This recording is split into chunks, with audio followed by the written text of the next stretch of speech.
Yeah, that'd be the idea. Let's go far left. Dave Biddle, 24/7 Sports. Ryan, have you joked with Jeff Hafley that he's on the verge of negatively affecting you twice now? Yeah, god dang. Yeah, it was not good. But I spoke to Jeff, and happy for him that he's got a new challenge ahead of him. And but yeah, that was a curveball we were not expecting. We were expecting a fastball and got a curveball. Transfer portal. Could it have gone any better for you guys? The 5 guys you got, 6 including Julian, and then could you add maybe one more? Yeah, I think last year we were at 7. I think right now we're at 6, and I think I've said this before. In that type of situation, what we're trying to do is we're trying to fill needs. We always want to recruit high school players and then develop them, and I think we're doing that as good as anybody in the country. But when we have opportunities to fill needs, Chip left, so we were able to bring in Quinchon. There was, Kyle went in the portal, so we were able to bring in Will. We're trying to fill needs. But, I think, guys can, see what's going on here. I think, even having someone like Davison Igbinosun, who was at Ole Miss, just to give a little feedback on what it's like to be at Ohio State.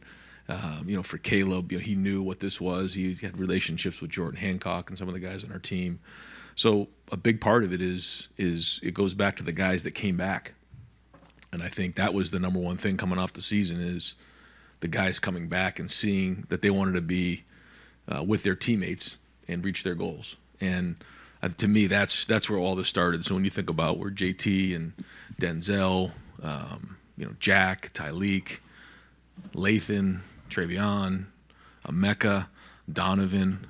I mean, these are all really high-end players who decided they wanted to come back. And it wasn't for anything other than their teammates, their coaches, the culture, and that kind of set the tone for all of it. And then we started to fill in a couple of the pieces. And like you said, there wasn't a lot. It wasn't big numbers.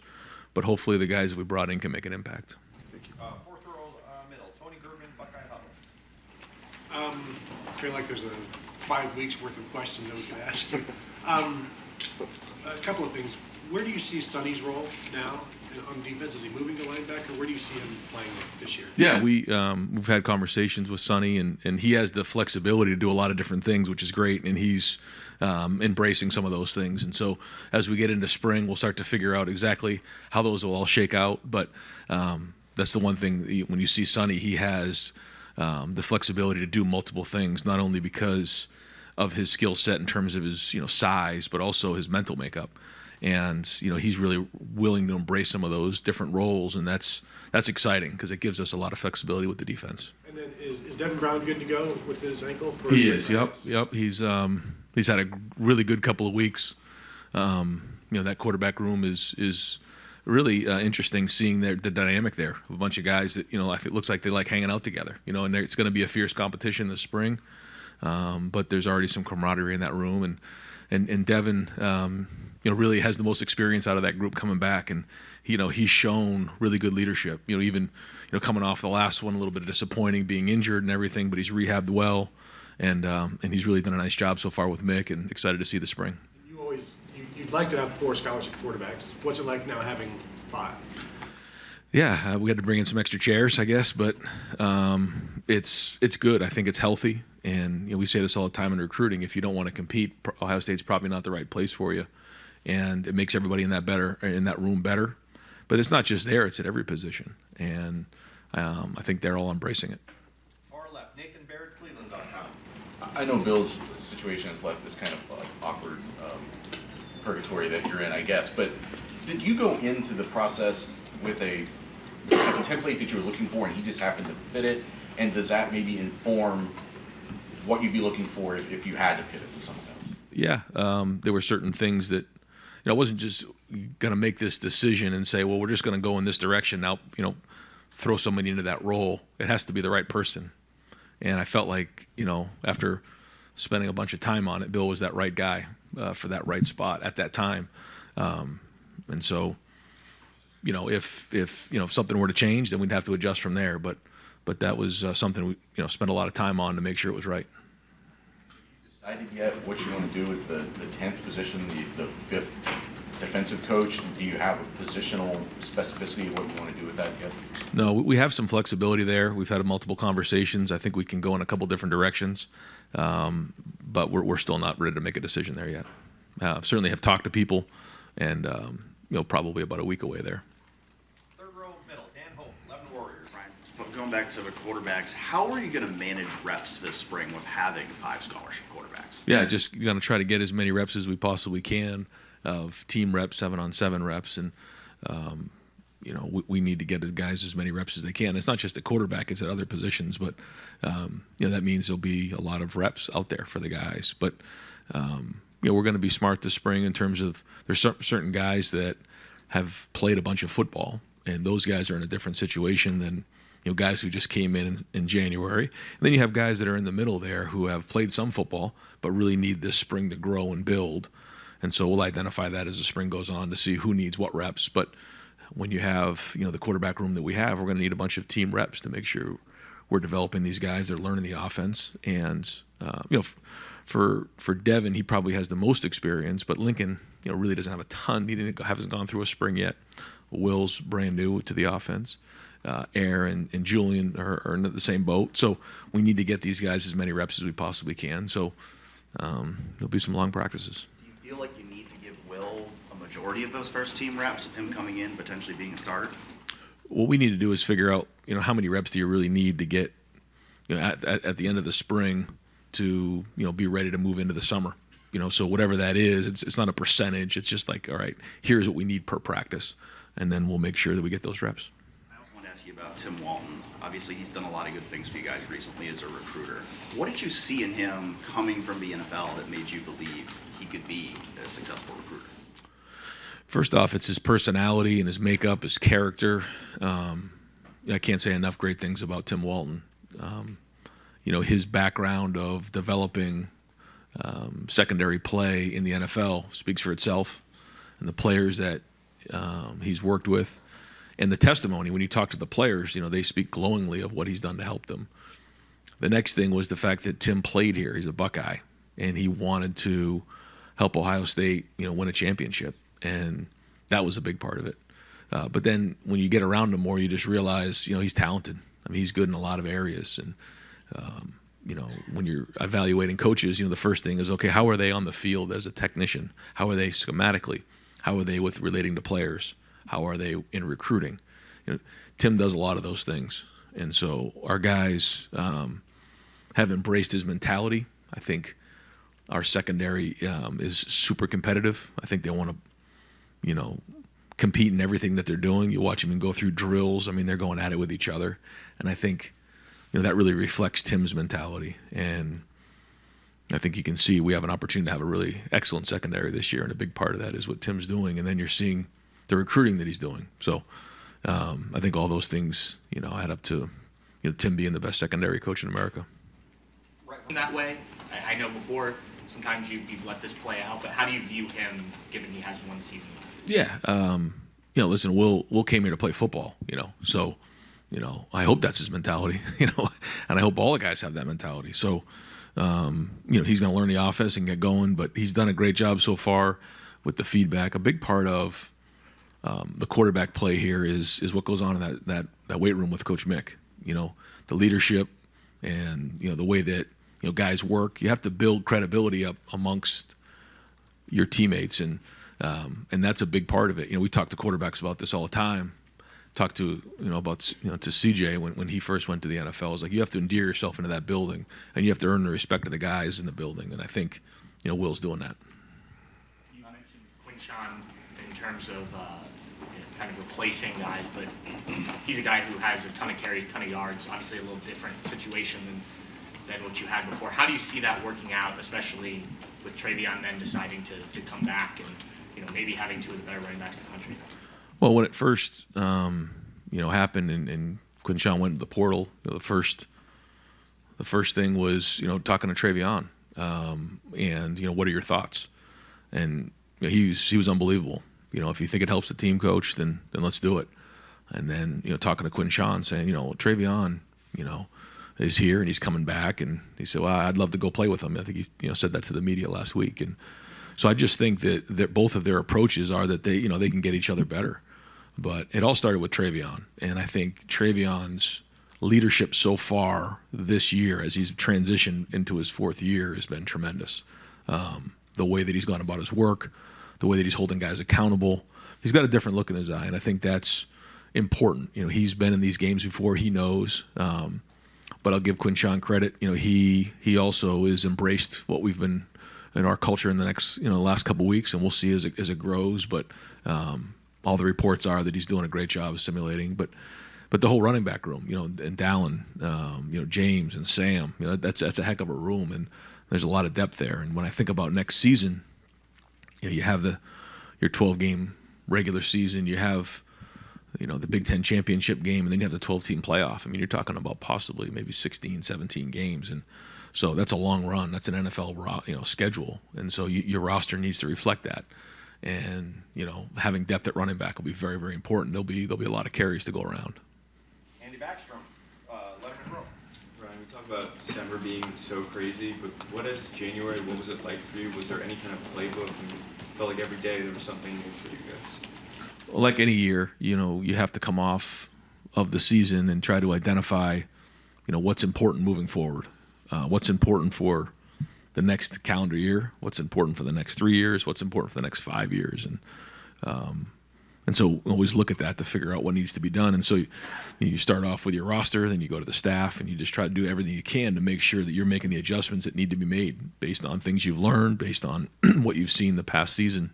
And so, as a leader, it's your job to put a plan together and create a vision of what it could look like. And again, it started with these guys deciding to come back. Again, Lathan Ransom and Denzel Burke, and and then Jack, decides to start talking to the guys about, hey, we need to bring this thing back. We need to go chase a championship next year. There's a lot of things that we need to do. And then Emeka jumps in, and a bunch of guys, JT and Cody Simon, these guys all decide they want to come back. That's where that was the first step, and then the next step was adding the pieces. Certainly, making some tweaks to the staff, and that's just the beginning. Now we have to go to the spring and execute the plan. It's a long road. There's no magic recipe to this thing other than hard work, and we know it's going to be a long run in next January, but. But that was one thing that I felt like as a leader, we need to put a plan together, create a vision of what we want this to look like in the next month, and go to work about executing it. Yeah, and then one more thing about the quarterbacks. Just what are your initial impressions of Air and then Julian coming in? What have you seen from them, and what kind of quarterbacks do you think they are? Yeah, they're just getting started. It used to be that when you came in at mid-year, it was a big, a significant, the fact that you're coming in at mid-year. Now it's a little bit more normal. Guys are planning their sophomore, junior years around graduating at mid-year, and it allows everybody an opportunity as they come in the summer to not be a freshman anymore. So everything that's going on is new, and so they're going to have to embrace everything that's going on new, and I think that's hard. You got Julian who's coming in from California, you have Air coming in from Georgia, and when everything's new, there's an adjustment phase, and that's like that for every freshman. And so they're every day that goes by, they're getting more and more comfortable here and getting their feet underneath them. They're gonna have to learn the offense here and get going on the field. But it's great when you have, like, Lincoln didn't go through that last year, and we knew that. Lincoln was a tremendous basketball player and a tremendous baseball player, and we sat down with the family and said, we're going to be a little bit behind here if we come in during the summer, and we knew that. So that was part of the agreement, but we knew that he was going to be a little behind. I feel like with these guys coming in now, they'll be further ahead and be able to make more of an impact in the fall. Cameron T. Robinson, The Athletic. Ryan, I think the assumption when you went to the portal was that if you got a quarterback, it'd be a graduate guy who would come in. When you decided to go after Julian, did you have a conversation with the guys in the quarterback room, or kind of what was that conversation like? Yeah, that's something I try to really do a thorough job of, is making sure I communicate when we're doing something like that. Because this is not a program that brings in 20, 25, 30 guys in the portal. But when we do, I try to share my thoughts on why, try to communicate it, and for the most part, guys embrace it. There's times where maybe they don't like it, but I always feel like it's important for me to communicate the best I can. Not always perfect, but I think it's important to do. In the past, you've been pretty vocal about NIL support with the program and around this university in general. is NIL for you where you wanted it to be? I know it changes like basically weekly now. Right. Is it where you want it to be right now, you think? Well, like you said, it changes all the time. Boy, it's changed in the last year. It changed in December, and it's probably going to change again in May. So it's something that we all have to adapt to, and we're working hard. I think, everybody involved has been working really hard to make sure that where we need to be competitive. And so we'll keep trying to adapt the best we can, knowing that I'm sure there are changes coming again in the next couple of months. So, but I think, all that is very important. But what's most important is, guys embracing the culture and knowing that when they come in the building every day, they're going to be part of a program that cares about each other, got a great locker room, got a great staff, and, got a fan base that's going to support them. Jeremy Birmingham, the podcast. Right, it's signing day. Oh, yeah. Dominic Burks joins the class. Obviously, kind of unique recruitment.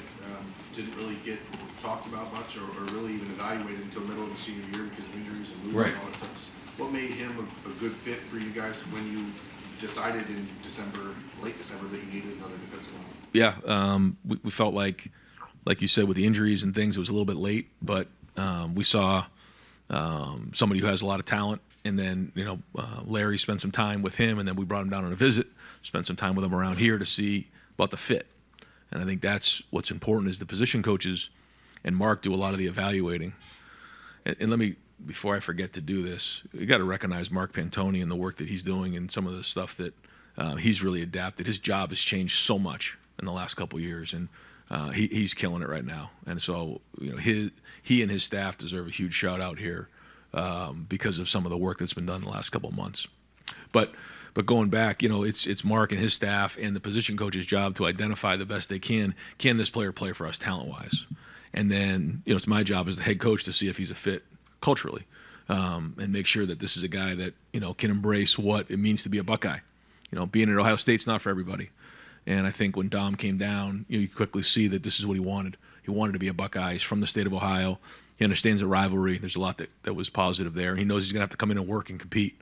And, just like all these guys, we say, hey, if you want to come in and start day one, this is not the right place for you. Now, you can start day one. We have guys who have done it, but it's not going to be guaranteed. You're going to have to earn everything that you get here at Ohio State. And he was willing to do that. He wants to come in and compete. And I'm so excited to see what how things go with him when he gets here. But he won't be here till the summer. Different for a kid like that from Ohio who waited. I mean, he was committed to Washington. He decided not to sign a month ago, which was not at your behest. Right. Does it mean something different when a kid like that gets added late? Do you guys feel it different in the building? Well, I guess when you look back at the last month, it's just unique, I guess, in where college football is. Like you said, here's somebody who's committed to Washington. There was a coaching change there. There was a coaching change at Alabama. There's been coaching changes across the board, which creates this ripple effect. But in particular to Dom, we've had guys, I guess, in the past that have been in the same boat who, in these type of situations, you evaluate their senior film and you go off of that, who want to be at Ohio State, and that recipe's worked. It has. A lot of guys we recruit early now. We go off of their sophomore film. We go off of their junior film. Here's somebody that we made the decision based off their senior film, and that's just more confirmation he's the right fit. Joey Kaufman, Columbus Dispatch. Ryan, I know you mentioned you're considering your options for that 10th spot. Philosophically, where are you at as far as whether you want to have a full-time special teams coach? That's something you've had every year since you've been here. You can have a full-time guy. You can divide up those responsibilities. Just where you at in sort of the process and all that. Yeah. There's a lot that comes into that last spot, and I think both of those options are on the table. I feel comfortable going either direction, but finding the right guy is going to be what's important. And you also, Matt Guerreri, you mentioned he might, when that was announced, he could have some additional responsibilities. Yeah. Does that include special teams? Yeah. What do you think of the hire overall? Yeah, I think Matt brings a diverse background in terms of his, he's been a coordinator. He's an excellent teacher. He also has been here before, so the guys, Lathan and some of the older guys knew who Matt was. So it's not just a brand new addition to the staff. I think he's going to work really well with Tim back there. He knows Jim's system very well, and so that's going to be seamless. He knows the system. but in terms of his help on special teams, you know, we're going to see how big that is. But I feel like, you know, Matt really is a great teacher. He's very intelligent. He's been a coordinator before. So, you know, we'll see based on how that 10th position shakes out, how much responsibility he'll have. Austin Ward podcast. Right, it's a new experience to have like SEC coaches accusing Ohio State of having too much money or spending too much money. You comfortable with that? Like, did you find that weird, to bringing up the old comments from 2 years ago about the payroll and size of all that? Well, I just think recruiting is always going to be competitive. It is, and so that's just, you know, kind of how it goes. And you know, we're always trying to bring in the best talent we possibly can, but also the right culture fit for Ohio State. And I've said this before: you don't just bring anybody in here. But all of these guys wanted to be here. I think that's probably the most significant. You know, Caleb wanted to be here. Quinshawn wanted to be here. Will wanted to be here. You know, these weren't situations where, you know, certainly you have to recruit, but we want guys who want to be here, because in the portal nowadays, if they don't like it, they can just leave. So a big part of that is opening up our doors and our players. You know, really recruiting our guys, and that's, you know, really where I think over time, you know, we've built a culture of development. We've built a culture where guys enjoy being with each other, and that kind of recruits itself over time. And so, you know, we're counting on that to continue to, you know, build us some momentum in the future. But we know recruiting is very, very competitive, and you know, it's our job as coaches, certainly as the head coach, to acquire as much talent as you can, and then, you know, go develop it. In line with the same philosophy it feels like that you've always had. Is there a change in your, I guess it feels like, well, Ohio State's being more aggressive, and maybe that's not the right term for it. The size of the class is not different than a year ago, as you said. Is there administrative support? Is there different NIL support? Is there a different mentality for you that went into, because it does feel different this year, even though you're describing the same thing that you have from years past? Well, I think the administration's been unbelievable. I think Gene's been great, you know, and certainly, you know, had conversations with Ross, and you know, President Carter has been great, you know, but and so that's been huge. To, you know, to have that type of support has always been great. But you know, I just think that across college football right now, it's just in a very unique situation when you see, you know, some of the coaching changes, and then, you know, we ended up adding 3 guys from Alabama. It just, there's a lot going on right now. And so, you know, our guys, again, I think it all goes back, though, to our players coming back. There's nothing more important than that. And so we can, you know, talk about the recruiting, and we can talk about NIL, we can talk about all that, but ultimately you had a bunch of guys who wanted to come back and finish a bunch of business that wasn't finished at the end of last year. And maybe, you know, the guys across the country recognize that. You know, they see our guys, you know, they want to be part of our program because of, you know, these guys. And I can't give them enough credit, because to me, I know we've added some pieces, but the guys who decided to come back, to me, that's the real story. How much larger was that group of guys coming back than you would have projected? I don't know. I always felt like, you know, Marv was a top 5 pick, and that was probably going to happen. You know, although that wasn't like a done deal right out of the gate either. You know, I think, you know, it's hard when you work so hard towards your goals and you come up short, to just walk away from it. And I think that goes to show you not only how competitive our guys are, but how much they recognize what being a Buckeye is, and how much they want to be able to come back into this building when they're older and be proud of winning championships and being on the walls and all those types of things. And so I think that's really what it came down to in the end. Could some of these guys have gone on to the NFL? Yeah, they could have, and they probably would have been drafted fairly high.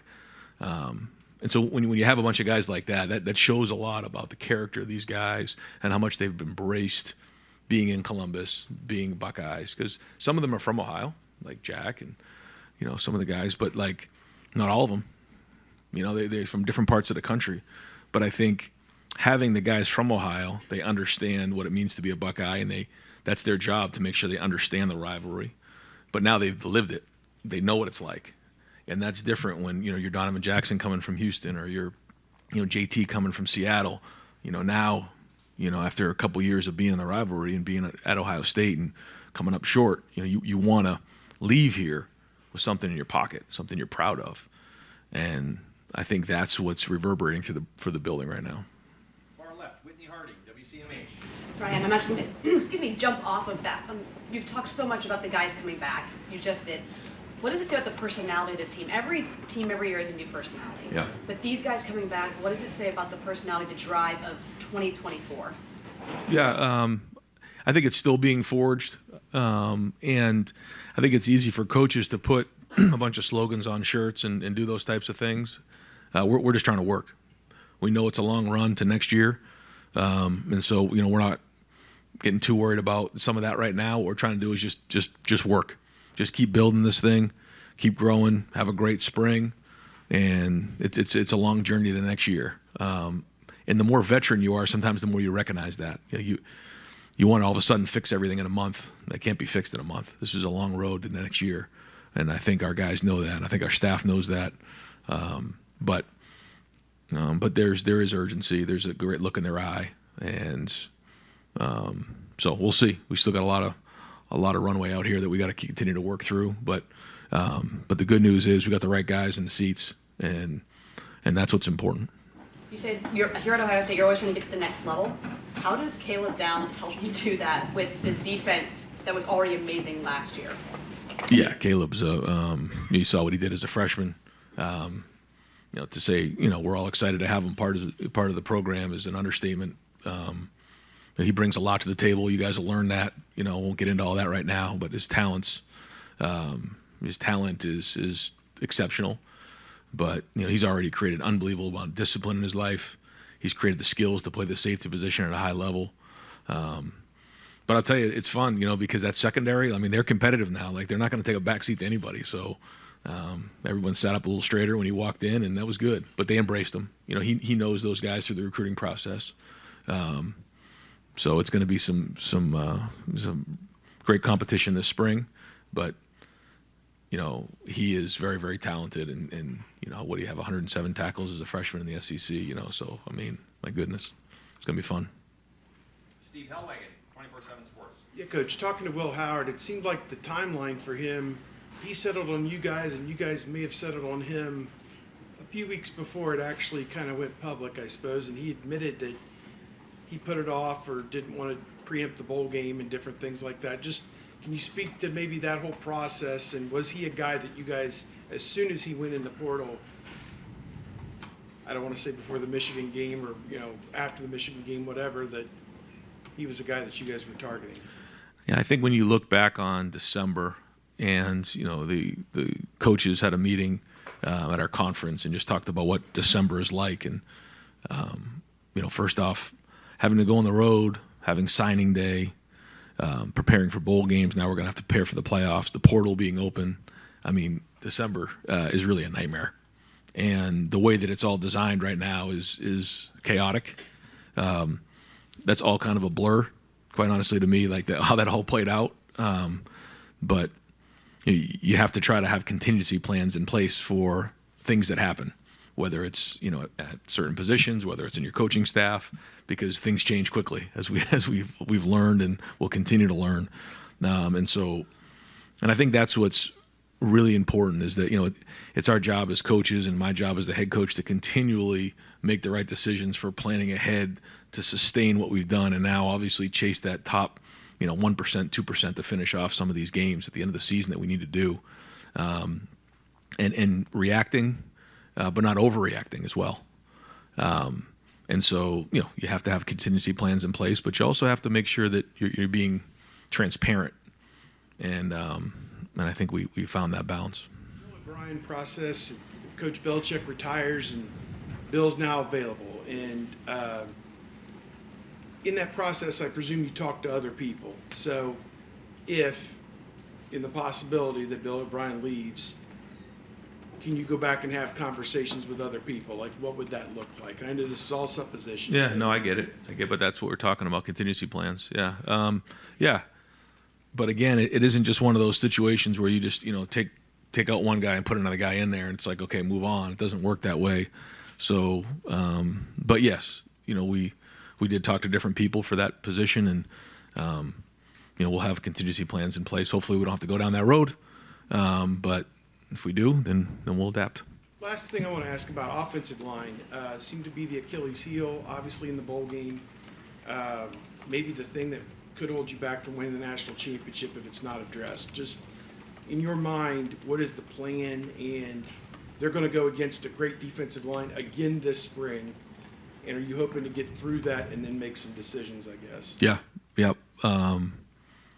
Just having Bill just, watch the film and see our guys out there and having, he knows Seth, adding that piece to the puzzle was critically important. But just, the feedback that just a fresh set of eyes. What do you see? He sees some talent. He sees some guys who are good, and he sees depth. He sees some young guys out there. So, like you said, we're going to have a really competitive spring and kind of see where we're at. But the idea right now is that we have enough to go win a national championship with the guys that we have in this building right now.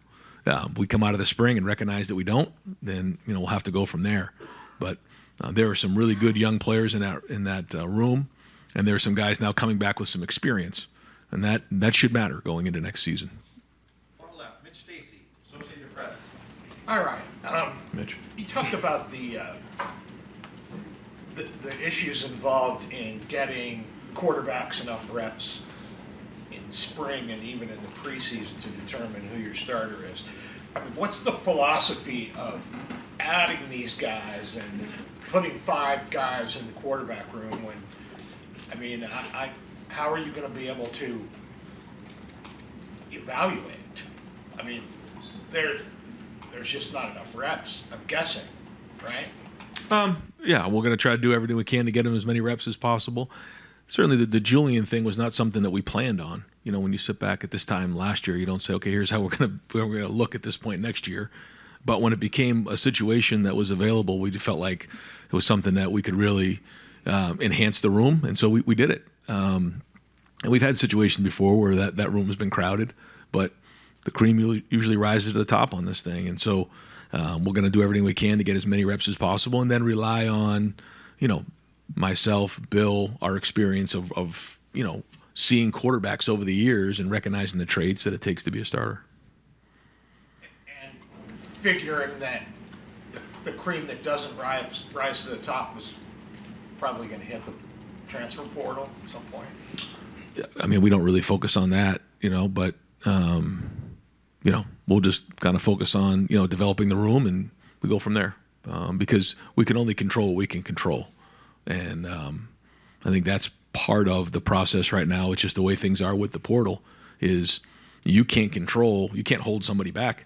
If they want to go, they can go in the portal. And that's part of, being transparent in the recruiting process, knowing that each room is going to be super competitive. And then we try to adapt the best we can from there. Andy Anders, Lebanon Warriors. Going back to the offensive line, have there been any conversations with Josh Pryor about potentially looking at him at guard this year? And I guess where does he stand? Yeah. Josh has a little bit of a swing capability there, so he's going to be on the right side right now, and we're going to take a look to see what the right combination will be on the right side now that we lost Matt. He's going to play tackle. He's going to play a little bit of guard, and we'll kind of see how that shakes out as the spring goes on. But he does bring some flexibility there, which I think is good for his long-term football career as well. Going on to the NFL and going on to a team and being able to play guard and tackle is valuable. So we'll see. There's certainly things that I think, being a first-time starter there this year that he did well, but certainly areas that, if we're going to reach our goals, he's going to have to improve on. He knows that. But playing guard is something that we'll take a peek at this spring and see if that's right. But his feedback is important too. You have to want to embrace these type of things, just like with Sonny. It's the same thing when Cade made his move, Steele made his move. When guys make those moves, you really want guys to take ownership of it. Not just because the coaches told you to do it. So his feedback will be important. He's been in the program for a while, and he's a guy that has leadership and leadership capabilities, which, as we know, is important because if we're going to win games in November, December, and January, it's going to start in the offensive line. And where, as far as that right side goes, where are Tegra and Luke at as far as competing for those? Big spring, yeah, huge spring for both of those guys, and that's not the only guys. I mean, there's a bunch of other guys in that room. This is a huge spring for them, and even the guys who came in the summer. I think about Lincoln, I think about Arvell, I think about some of these guys that haven't had a whole spring to really go to work on. So excited, and the more reps those guys get, just like the quarterbacks need, the better, and we'll have a better idea of it. But having mat drills, having some of the workouts and the runs and all those things will allow them the opportunity to have a year of experience under their belt.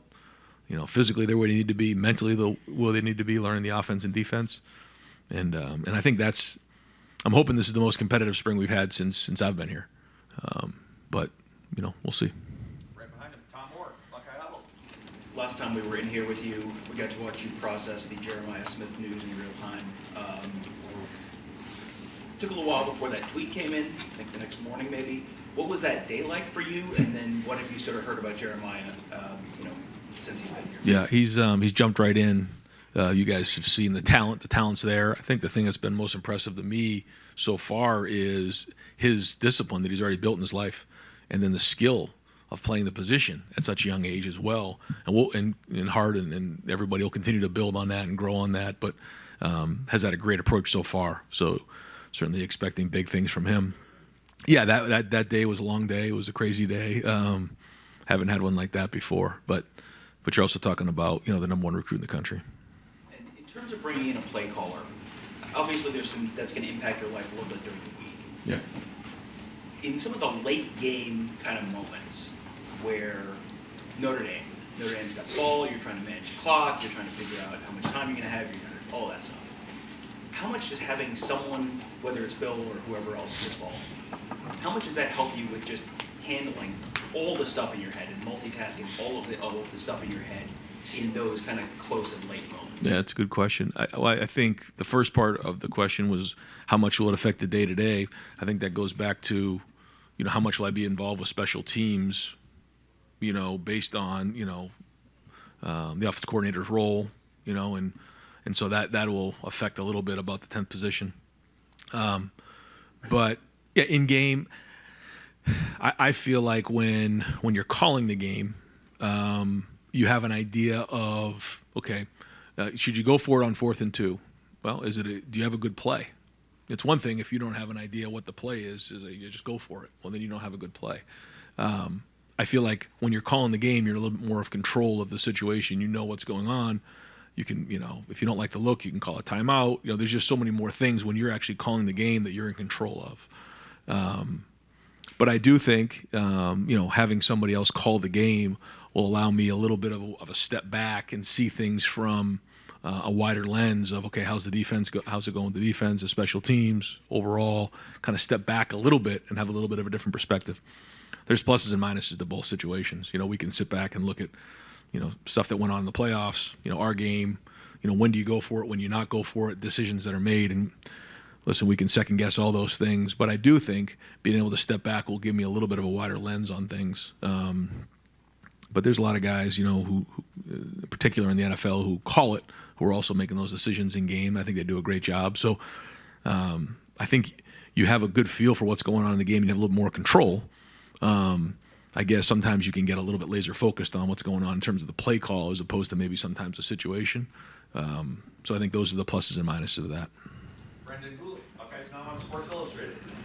Ryan, maybe building off that a little bit, how hard was it for you to give up play calling or to, say that's your intention if it's... Well, I haven't done it yet, so we'll see. But I know that that is an ideal situation moving forward. I know that it has to happen. There's so much that's going on right now in college football. Do I want to? No, I don't. I love the football part of it. I love calling plays. I love being in there. But I'm getting pulled out, and I'm just not. On a Wednesday night, thinking about what to call on 3rd and 4 on the 21-yard line, in the third quarter of a game. Like, those are all the things you rehearse in your mind, and it takes a lot of work. And I know that my energy and time and all that stuff needs to be in other areas. And especially with everything going on right now across the board, just with the team and the portal and NIL and just all those types of things. So I know that's the right thing to do, but now making sure the right person's in place was critical when we hired Bill. Certainly don't want to put words in your mouth, but from the outside looking in, it feels like there is a different sense of urgency just around the program right now. Is that accurate? I mean, there's always urgency here. You know, if you don't believe that, you know, try losing a game. You know, I mean, that's just the way it is. So, you know, we always have urgency, but I think, you know, it goes back to the guys that decided to come back. He's, you know, talking about 6 or 7 guys who were probably projected in the first 3 rounds decided to come back. And then you're seeing, you know, a bunch of momentum that way. But I think it goes back to, again, the type of culture that's here. And listen, you know, you look at the last 2 years, you know, we're a player 2 away, but it didn't happen. And so it just, it hurts, it stings, all the above. And so we have to figure out a way to chase that last, you know, few drives of a game to go finish it off the way we're supposed to. And, you know, when you sit here in February, it's such a long way away to get there. But it's motivating our guys, and there is a great sense of urgency in the building. In Justin's last year and CJ's last year, I think you alluded to the fact that you felt like you had a championship level roster. It was part of the reason you fought so hard to play in that COVID year. It's obviously early. You referenced it's a quarterback competition. Do you have some of those same feelings about this particular roster right now? I do, yeah. Spencer Holbrook, Letterman Row. Brian, you always talk about extraordinary traits with quarterbacks. Yep. Is it harder to identify an extraordinary trait with a guy that you've never had in the system or recruited, or was that easier to find with Will now that you've got 3 or 4 years of film on? I mean, you go to the film and you try to identify with the film, in particular with Will. I like his competitiveness. I like his toughness. I think, you know, Mick would tell you that he sees that every day in the weight room right now. He's a guy who won the Big 12 championship. He's a couple, you know, a field goal or whatever away from beating Texas this year. He's got a, you know, mature approach about him. And, you know, he's got the ability to throw the football. He can, you know, when he needs to run, he can run. But he's big. You see the size, and when he gets up on you, he's a big guy. So there's a few things there that you really can grab onto. You went into the portal and got Seth and Caleb. Their last game was in the Rose Bowl, obviously, against Michigan. Yeah. You guys take that game so seriously. What were the conversations like with those guys about that and understanding the rivalry? Did you think that it was a little easier for them to understand the rivalry, considering they just had their season ended by that team as well? Yeah, no, they verbalized that, you know, then so they were able to get on board real quick with that. In particular, Caleb knows. I mean, he went through this thing. We were right down to the wire at the end with Caleb, so he knows. But then, but Seth as well, coming off of that last game, you know, they know what's coming at the end of the year. Stephen Means, Cleveland.com. I mean, you just admitted this. You didn't really want to give up play calling, but it just seems like, and maybe this is fair or not, college football isn't going to allow you to be able to do that part the same way that you see in the NFL with head coaches who still call play. Yeah, I mean, it's become very difficult to do that. Yes. So we were asking questions about this a year ago, and you hadn't quite gotten there yet. About when did you get there that you actually have to give this up this time, even if it's clearly not something you want to do? Because, I mean, it's like playing Madden in real life, right? Yeah. No, I mean, it's not something you just wake up one day and decide. It takes a little bit of time, and you know what's right. But at the same time, like, we're not just going to put somebody into that spot and say, hey, now you go take the offense. Like, that is not going to work. So it had to be the right fit, and that's why we spend so much time on this and being thorough, and that's Bill, you know, checked all those boxes for us. So in those how does your time get split up? Do you envision when the season starts, and how much you're meeting maybe with the offense, maybe how much you're meeting with the defense, and just all the other things you have to do in a 24-hour period? Yeah, I think that'll be something that's new for me. Right now, it's more of, you know, continuing to do what we've done with the Ohio State offense, but then blending some of Bill's ideas and being in there to make sure that we can connect the dots. But then as time goes on, you know, kind of stepping away a little bit, being in the room when things are going on, but being able to step out and then get into the defense, giving them, you know, some thoughts from a different perspective. That's one of the things about being on offense is you have to become an expert at what the defense is trying to do and some of the things that can create problems for the offense, and being just a sounding board in there and talking through that, but also being around the players more and being a part of special teams. Front row, Bill Rabinowitz, Columbus Dispatch. Ryan, a little more than, I guess, a month and a half ago, probably the lowest point or a very low point after the Cotton Bowl. How different does it feel now in terms of just the mood in the building? I mean, keeping all those guys, getting the transfers, hiring Bill O'Brien maybe. How different does it feel inside the building? I mean, I don't know about different. That was a very unique situation. When Kyle decided to go in the portal and then losing Devin early, and there was a lot of dynamics, not having Marvin there, and just I guess the way college football is now, and going into that. Certainly that wasn't fun, but we knew, regardless of what that game looked like, what we needed to do moving forward, and that's quickly was the focus. And our guys quickly recognized that. But when you come off of something like this, it takes a little time. And Cody, and then Jack, and then some of the guys started, all right, let's go, guys, let's get these guys together. And that's really what it came down to, as we focus on next season. And I think there is a lot of excitement around it. I think the guys feel it every day in the building. So now we got to go execute it all. But it's a long way till next year. But certainly the right guys are in the right seats, and so that's exciting. And just fired up to see what this spring looks like with these guys on the field. Talk about embracing the pressure that is coaching Ohio State. Michigan loses Harbaugh, they lose their nucleus.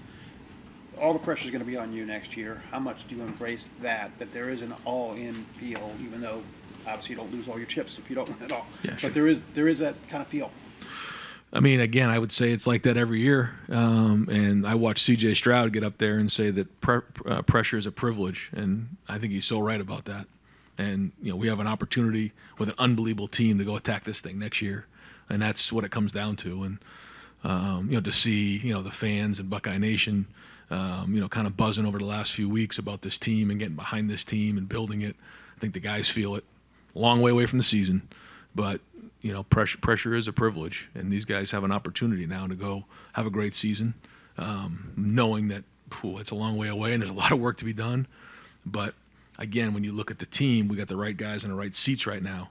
Now, what kind of leadership do we have? There's a lot of things that now we need to go attack, but I think we all embrace that, and that's why we're at Ohio State. One of those additions, Seth, you talked about him a little bit. Yep. How important is it to have a center who's experienced and can handle that, because that's the captain of the offensive line?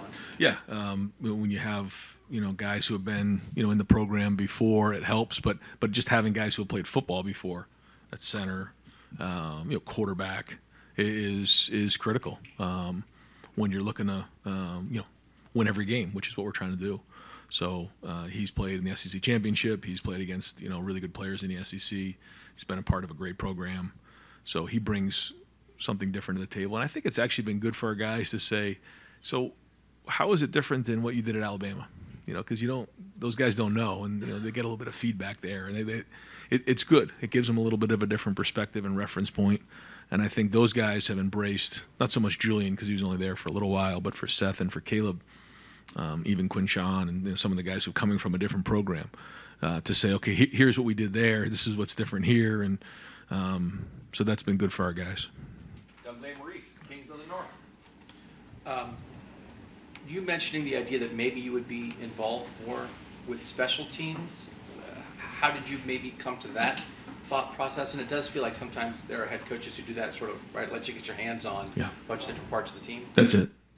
When you feel like, you're able to step away a little bit from the offense, you're able to be more involved with the special teams, which allows opportunity to be more around the players in this type of setting here. We do our special teams meeting in this team room right here.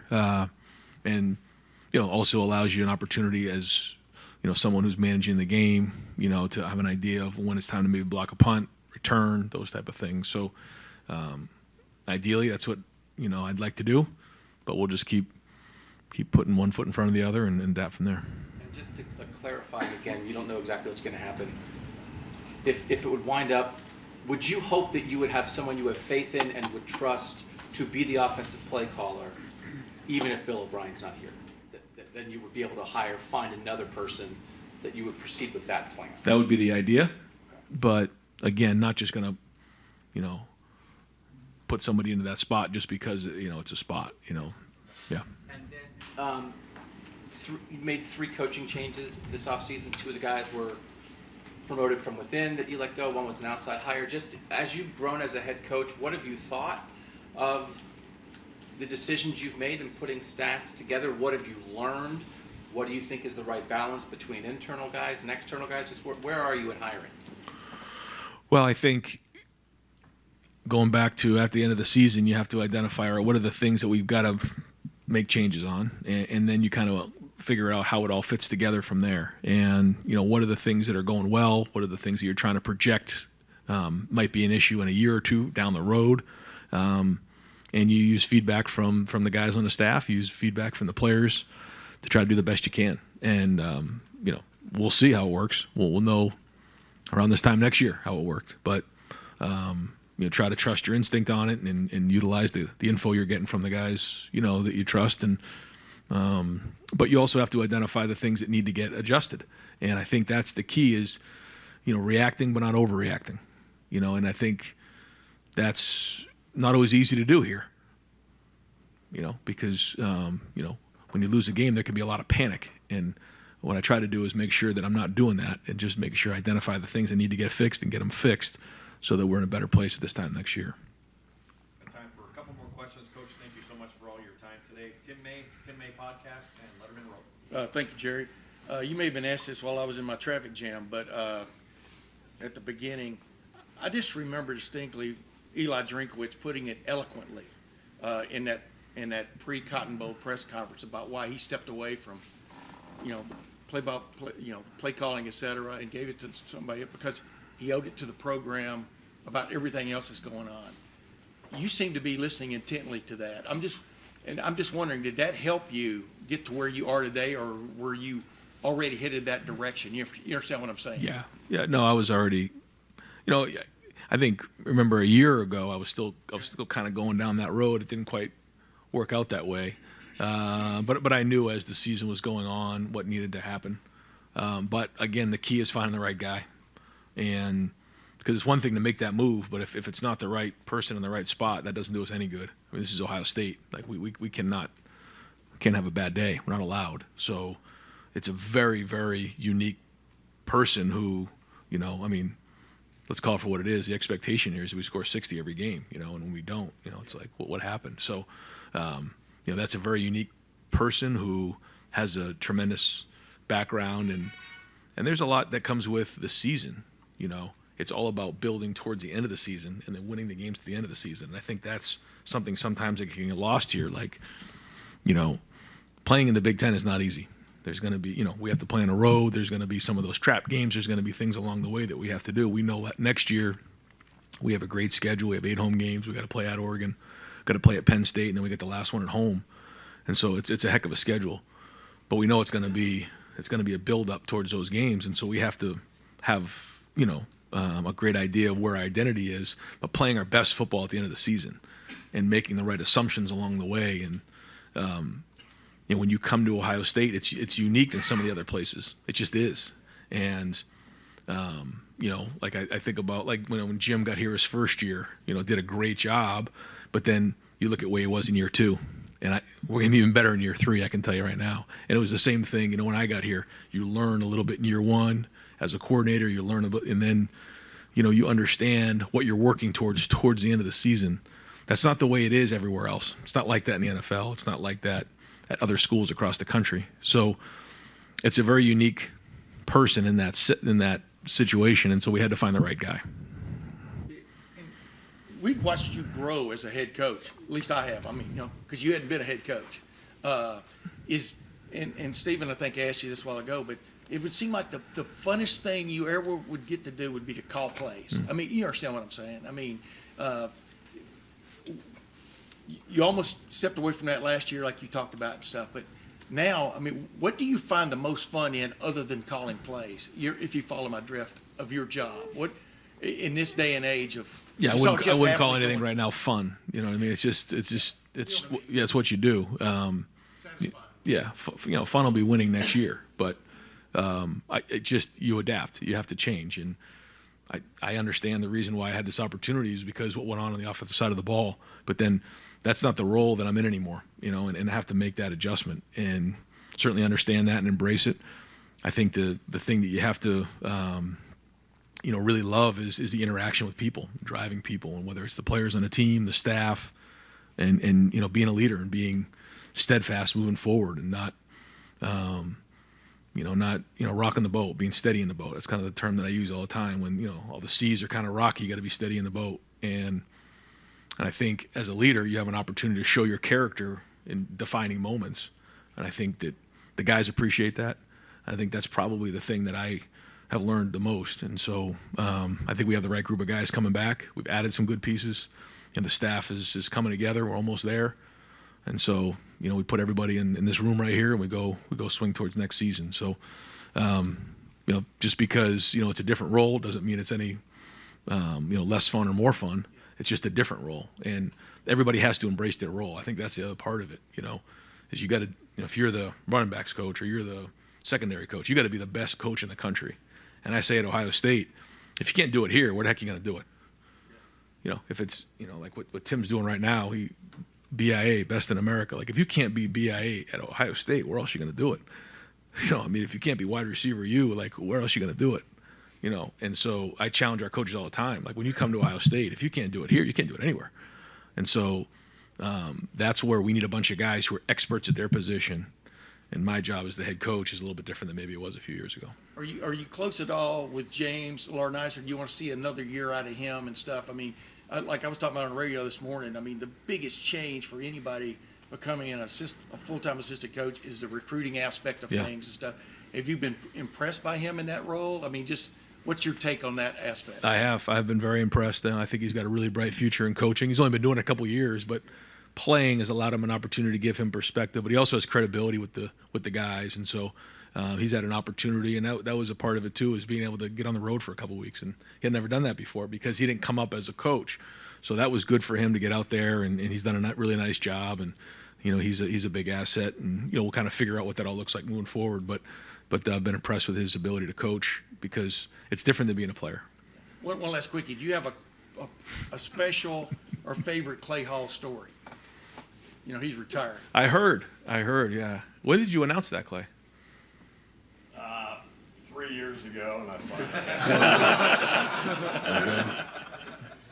No, Clay's been great. Clay's been a gentleman, and I know everybody has a job to do here. And, sometimes that means being critical of the head coach, and I get that. But Clay's always been a gentleman, and I know he's going to be missed around here. Appreciate you, Clay.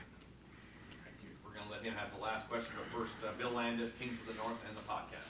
Ryan, how much do you and Bill kind of speak the same language in terms of terminology, scheme, or is there any kind of adjustment there? And then what will the dynamic be between, here's the Ohio State playbook, call it from here, or how much autonomy does he have to add to that, enhance it? Yeah, it's been great for him to come in and kind of learn what we've done. So there's a reference point there, and then infuse some of his thoughts and ideas and tweaks and say, wait a minute, because when you've been in a system for as long as we have, we call it this, but that doesn't make much sense. Well, it's because in week 7 we just decided to call it this. Well, let's kind of reorganize that. Nothing needs to be touched in this area. This is good, and it's great to come in with a different perspective to say, all right, if I'm coming in and I'm, last year, Josh Simmons. So why do we call it this? Well, it should make more sense. And so having Bill come in and saying, this would make more sense in terms of teaching it this way has been excellent. And so we've had those type of conversations. We're not all of a sudden going to change the terminology or what we do. And I think that's important as well because you just never know when a coordinator is going to be here or when he leaves. So we can't go changing the offense because, you just don't know how things are going to shake out. But at the same time, it's great to have some of that collaboration. And I think I've always watched Bill and what he's done. I watched with the Patriots. I was obsessed with that and what they did there. But I also what he did with the Texans and Deshaun Watson there, those first couple of years. And I studied about their empty package and what they did. And then obviously watched very closely what he did at Bama. So there's just a very diverse background there and a lot of respect over the years. I think on both ends. He watched what we did here. So it's been great so far. It's been great. With Will Howard, it was funny to me. We talked to him last week. He's a guy that has 1,000 career rushing yards, and he says, I don't really fancy myself that much of a runner. How did you guys evaluate that skill set on film when you watched it? Do you have an idea yet of how you might embrace that with him? One of the things we got to do to win the last game of the year is run the football. And in order to do that, you want to have somebody that at least needs to be accounted for in the run game. If the other defense says, well, he's not a threat at all to run, that certainly changes the angles, changes the numbers, the leverage, all the above. And so that was one thing that I wanted to make sure we had. And I think when you look at the guys we have on our roster right now, they all have the ability to do that. Started with that. Then from there, okay, how do they throw the football? What's their size? What's their intelligence? All those things. But we wanted to make sure there was enough of it. Doesn't need to be running around doing all kinds of, running with the ball, but needs to be able to at least be accounted for by the defense. Is Caleb Downs a day one starter? Well, he was a freshman All-American. I think he was a second-team All-American, so he certainly will be hard to beat out. But, hey, you got to come and compete. You got to earn it. Nothing's going to be given. Nothing ever has been given. That goes back to when Justin came in, Justin Fields. He had to go earn it. And, we're not going to change that here at Ohio State. Now he's tremendously talented and, excited to make sure we give him as many opportunities as he possibly can in all different areas too. You saw him as a punt returner. I watched him play in a high school game against Buford, and he was running the ball, and so we even talked about that. Maybe line him up in different things. So there'll be a lot of opportunity next year for Caleb Downs. Coach, thank you very much. One last thing. Go ahead. Just because you're retired. Can you talk about the pride that you feel in RJ getting that Marshall offer, or can you discuss that? Yeah, I'm proud of him. And he earned it. He loves football, and he's obsessed with it. And so, from when he wakes up in the morning to when he goes to bed at night, that's all he thinks about. So, I'm happy that he got that one. I'm sure there's a lot more to come from there. Yeah, thanks. Better at that age. You were him.